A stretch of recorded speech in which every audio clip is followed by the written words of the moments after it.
Hello everyone, welcome back commerce विद्यार्थी। मैं हूं दीपक शर्मा। आज के इस वीडियो के अंदर हम लोग बात करेंगे class 12th Indian economic development chapter हम पढ़ा रहे हैं। इंडियन इकोनॉमिक को हम कवर कर रहे हैं। चैप्टर हमारा है इकोनॉमिक रिफॉर्म 1991।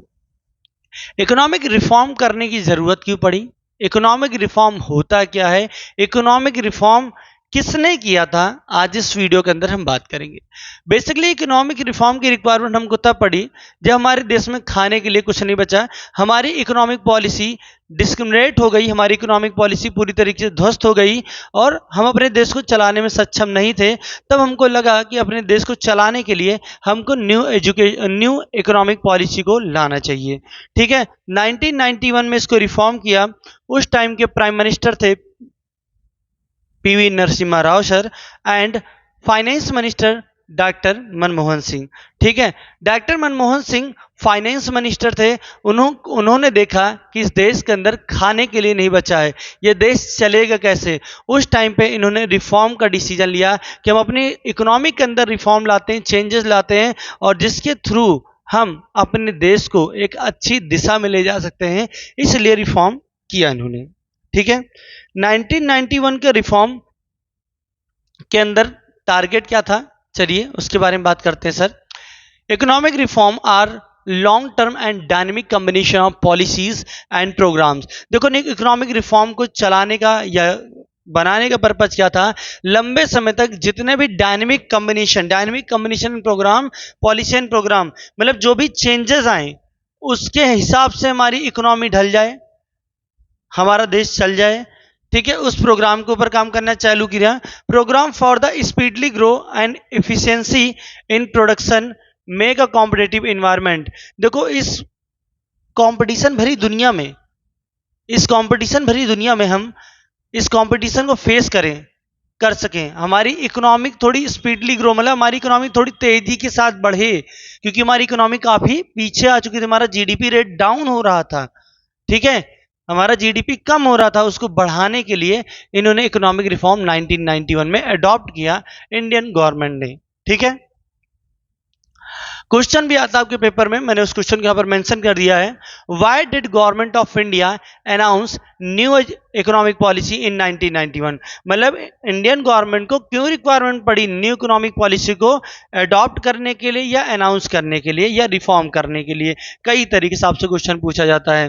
ठीक है, बिफोर 1991 कंडीशन क्या थी, 1991 की पहली कंडीशन क्या थी sir, the condition of Indian economy was state of crisis. हम क्राइसिस से जूझ रहे थे, हमारे पास ढेर सारे क्राइसिस थे, हमारे पास फॉरेन एक्सचेंज रिजर्व नहीं बढ़ रहा था, हमारे देश की जीडीपी नहीं बढ़ रही थी, एम्प्लॉयमेंट अपॉर्चुनिटी नहीं क्रिएट कर पा रहे थे।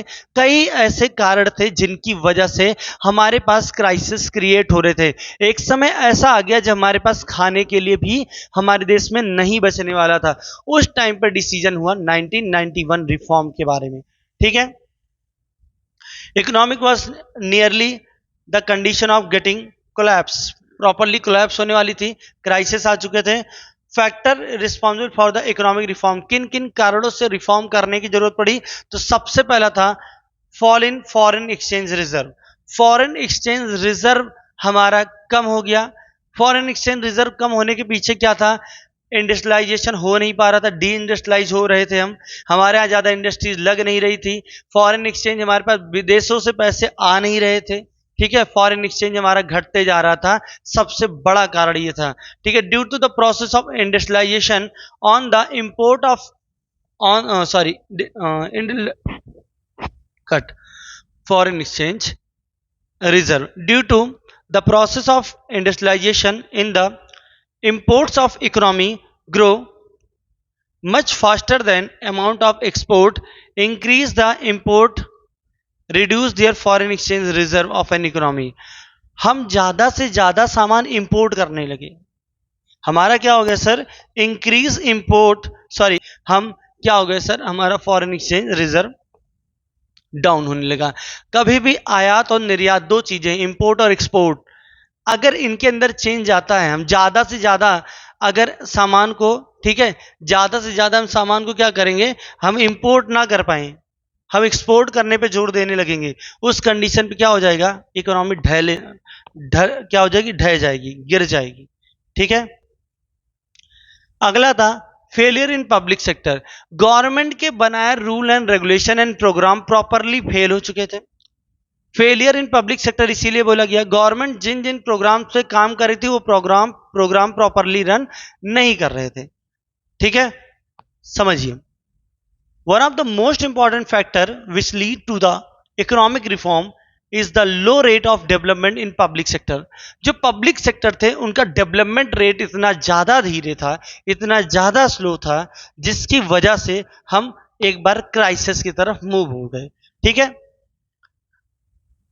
Public sector undertaking, the low rate of development causes of massive poverty and unemployment of economy. हमारा जो रेट ऑफ डेवलपमेंट था वो स्लो होने की वजह से पॉवर्टी मतलब गरीबी बढ़ती गई और अनएम्प्लॉयमेंट भी हमारा बढ़ता गया। क्लियर है? That's all. High physical deficit, बच्चे पूछते हैं sir high physical deficit in the sense, high fiscal deficit refers the borrowing by the government on the account of excess expenditure over revenue during in a year। एक साल के अंदर government ने क्या किया, पैसा ज्यादा से ज्यादा बारो किया, ज्यादा से ज्यादा पैसा बाहर की कंट्रियों से लिया, लेकिन एक्सपेंडिचर ज्यादा कर दिया और रेवेन्यू हमारे पास थोड़ा सा आया, जिसकी वजह से हमारा फिजिकल डेफिसिट भी इंक्रीज हो गया। हम ज्यादा से ज्यादा पैसा लेकर बैठ गए, और जब ज्यादा पैसा लेके बैठ जाएंगे हमारा सरप्लस कम हो जाएगा, तो अपने आप फिजिकल डेफिसिट बढ़ेगा। और जब भी डेफिसिट बढ़ता है, मतलब डेफिसिट मतलब घाटा हो रहा है, ठीक है, लॉस हो रहा है, तो उस जगह पर भी हम इकोनॉमिक क्राइसिस होने का कारण था। ठीक है। 1981 से 1982 के दौरान हमारी जीडीपी 5.4% के रेट से बढ़ रही थी, और जब हमने रिफॉर्म किया 1990 टू 99 हमने जब रिफॉर्म किया 1990 से लेके 1991 तक, 99 से 91 तक, तो हमारा जीडीपी का रेट था 8.4%। ठीक। और ये हमारा फाइनेंशियल मतलब it represent the poor financial condition of economy, मतलब ये हमारे देश की दुर्दशा को बताता है सर। ठीक है, कि हमारा रेट ऑफ जो जीडीपी है वो कम हो जा रहा है। जीडीपी जैसे घटेगा, अपने आप पाकिस्तान की स्थिति आज क्या है, जीडीपी कमजोर होने की वजह से ही पाकिस्तान की स्थिति है। जीडीपी में अगर उछाल आएगा तो पाकिस्तान अपने आप डेवलप होने की कंडीशन में आ जाएगा। ठीक, क्लियर है? Deficit in balance of payment, deficit in balance of payment, balance of payment refers the statistical statement of receipt and payment of a country with rest of world in accounting year।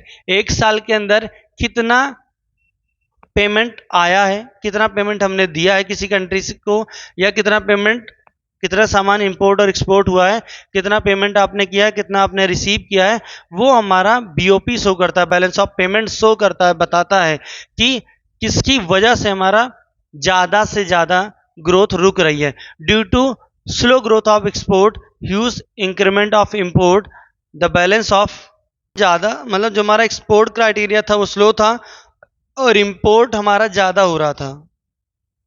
ठीक है। The balance of payment our economy remain deficit, foreign payment ज्यादा हो गया और foreign receipt हमारी कम हो गई, मतलब हमको पैसा ज्यादा देना पड़ रहा था और हमको क्या हो रहा था, रिसिप्ट कम रिसीव मिल रही थी। ठीक है, मतलब आप सामान ज्यादा से ज्यादा मंगा ले रहे थे, लेकिन आप अपना सामान ज्यादा से ज्यादा बाहर बेच नहीं पा रहे थे। ये बीओपी होने का कारण था। हमारे डेफिसिट इन बीओपी जो आया, कारण यही था कि हम ज्यादा से ज्यादा सामान मंगाने पे जोर दे रहे थे, ना कि बाहर बेचने पे जोर दे रहे थे। ठीक,